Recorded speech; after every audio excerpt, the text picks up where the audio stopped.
নমস্কার। স্বামী বিবেকানন্দের পত্রাবলী থেকে পাঠ করছি।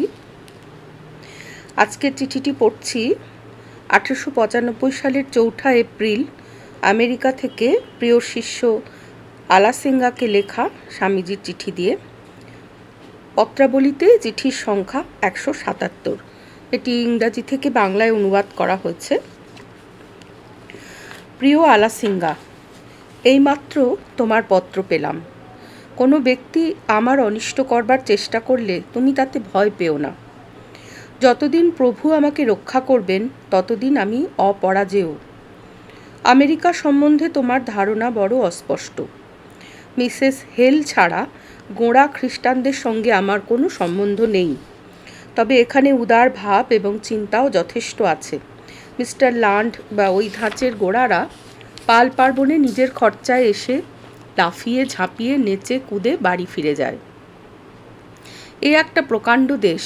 অধিকাংশ লোকই ধর্মের ধার ধারে না। 99.9% জন লোক ওই ধরনের। এদেশে খ্রিস্ট ধর্ম দাঁড়িয়ে আছে শুধু একটা জাতীয়তা বোধকে অবলম্বন করে, তাছাড়া আর কিছু নয়। প্রিয় বৎস, সাহস হারিও না।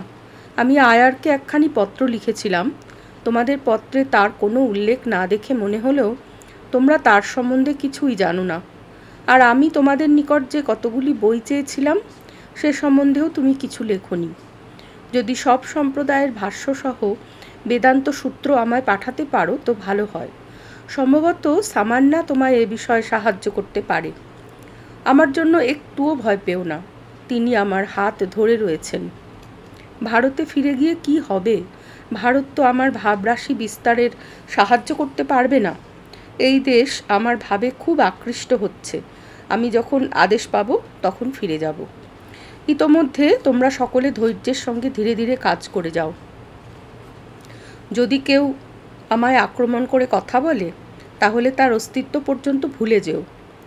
যদি কেউ ভালো মন্দ বলে পারো তো তাকে ব্যক্তিগতভাবে ধন্যবাদ দিও আর কাজ করে যাও। আমার ভাব হচ্ছে তোমরা এমন একটা শিক্ষালয় স্থাপন করো যেখানে ছাত্রগণকে ভাষ্য সমেত বেদ বেদান্ত সব পড়ানো যেতে পারে। উপস্থিত এইভাবে কাজ করে যাও, তাহলেই বোধ হয় এক্ষণে মাদ্রাজিদের কাছে খুব বেশি সহানুভূতি পাবে। এইটি জেনে রেখো যে যখনই তুমি সাহস হারাও তখনই তুমি শুধু নিজের অনিষ্ট করছো তা নয়, কাজেরও ক্ষতি করছো। অসীম বিশ্বাস ও ধৈর্যই সফলতা লাভের একমাত্র উপায়।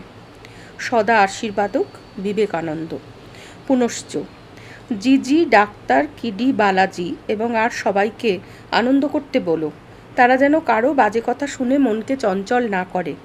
তোমরা সকলে নিজেদের আদর্শ ধরে থাকো আর অন্য কিছুর প্রতি খেয়াল করো না। সত্যের জয় হবেই হবে। সর্বোপরি তুমি যেন অপরকে চালাতে বা তাদের শাসন করতে, অথবা ইয়াঙ্কিরা যেমন বলে, অপরের উপর বস মাতব্বরি করতে যেও না। সকলের দাস হও।